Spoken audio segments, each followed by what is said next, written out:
Title: The Choice That Could Have Ruined Us. Is there ever room for the past in a new marriage? When I met Alex, I never imagined my life would change the way it did. I was 32, he was 39, a widower with a teenage daughter named Sophie. The first time we spoke, I was drawn to his calm demeanor, his deep kindness, but even then, I couldn't help but notice how often his past, his late wife, Sarah, seemed to sneak into every conversation. At first, I tried to be understanding. I knew he had loved her deeply. Everyone around him, including Sophie, seemed to hold Sarah up like a saint. And while I wasn't intimidated by the memory of someone long gone, I began to feel like I was a mere shadow of someone who could never be replaced. It wasn't her presence that bothered me. It was the way her memory seemed to live on in every corner of our life together. The pictures of her everywhere. The stories Sophie would tell about her mom. The way Alex would speak about her like she was still the love of his life. I tried not to let it get to me.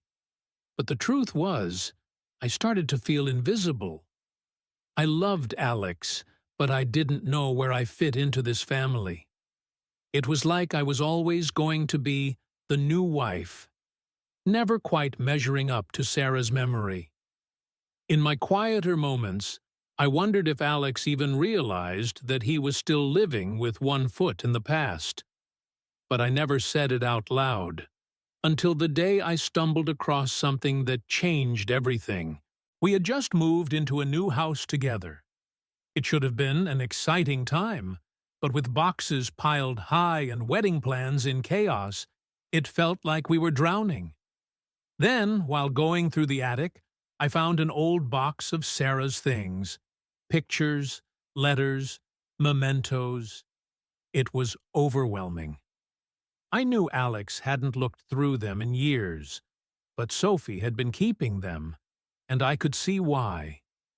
These were precious relics of a life that I would never have a chance to be a part of. I don't know what happened in that moment.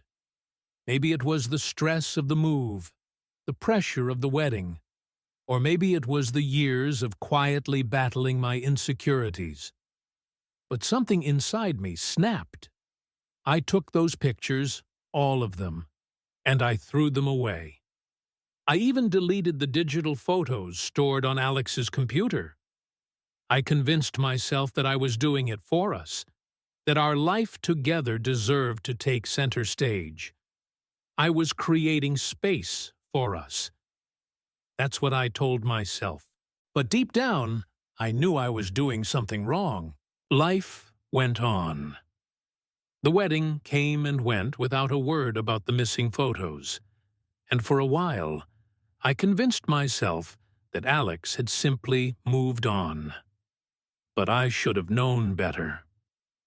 A few months later, everything came crashing down. It started with a simple request from Alex's sister. She was putting together a scrapbook for Sophie's 16th birthday, a tribute to her childhood, her memories with Sarah, and everything they'd been through. When Alex went to pull out the old pictures, they were gone. Sophie asked him where they were, and he couldn't answer. That's when the panic set in.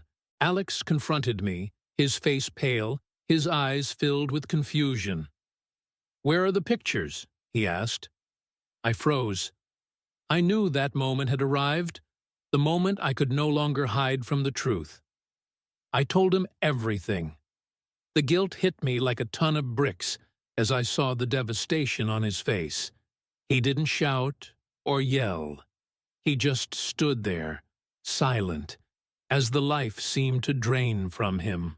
I thought I was doing the right thing.